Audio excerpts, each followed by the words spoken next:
പൂക്കൾ ഉണ്ടാക്കി നോക്കാം. അതിന് വേണ്ടിയിട്ട് നമ്മൾ പഴയ നെറ്റിന്റെ ഡ്രസ്സിൽ നിന്നും ഒരു റൗണ്ട് പീസ് വരച്ച് കട്ട് ചെയ്തെടുക്കുന്നുണ്ട്. ഇതുപോലെ നമ്മളത് കട്ട് ചെയ്തെടുത്തു. വീണ്ടും നമ്മളത് മടക്കി കൊടുത്ത് അതിന്റെ നടുക്കായിട്ട് ചെറുതാക്കി ഒന്ന് കട്ട് ചെയ്തെടുത്തിട്ടുണ്ട്. ഇനി നമ്മൾ അതിന്റെ നടുക്ക് കട്ട് ചെയ്ത് കൊടുത്തിട്ടുള്ള ആ ഒരു ഭാഗം ഈർക്കളിയിലേക്ക് വെച്ചൊന്ന് കെട്ടിക്കൊടുക്കുകയാണ്.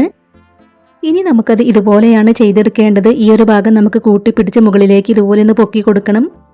അതിനുശേഷം നമ്മൾ ഇവിടെ ആയിട്ട് നൂല് വെച്ചൊന്ന് കെട്ടിക്കൊടുക്കുകയാണ്.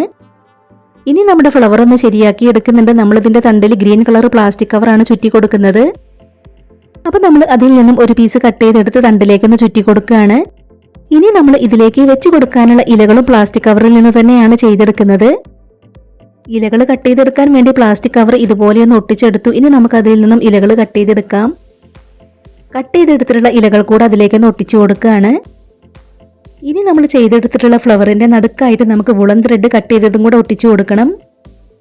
അപ്പൊ നമ്മളിവിടെ yellow colour woollen thread cut ചെയ്തത് ഒട്ടിച്ചു കൊടുക്കുകയാണ്. ഇതുപോലെ തന്നെ വേറെ കുറച്ച് പൂക്കൾ കൂടെ നമ്മൾ ചെയ്തെടുത്തു. ഇനി നമ്മൾ ചെയ്തെടുത്തിട്ടുള്ള പൂക്കളെല്ലാം ഇതിനകത്തേക്കാണ് വെച്ചു കൊടുക്കുന്നത്. അപ്പൊ നമ്മൾ ഇതിലുള്ള സ്റ്റിക്കർ എല്ലാം മാറ്റിയെടുക്കുന്നുണ്ട്. അതിനുശേഷം അതിന്റെ മുകളിലായിട്ട് നമ്മൾ ഈ ഒരു ലൈസ് ഒട്ടിച്ചെടുക്കുന്നുണ്ട്. ഇതുപോലെ നമ്മൾ ലൈസൊക്കെ ഒട്ടിച്ചെടുത്തു. ഇനി നമ്മൾ അതിനകത്തേക്ക് തെർമോക്കോളിന്റെ പീസൊക്കെ വെച്ചു കൊടുക്കുകയാണ്. നമ്മളിവിടെ ചെയ്തെടുത്തിട്ടുണ്ടായിരുന്ന എല്ലാ പൂക്കളും നമ്മൾ അതിനകത്തേക്ക് വെച്ചു കൊടുത്തു.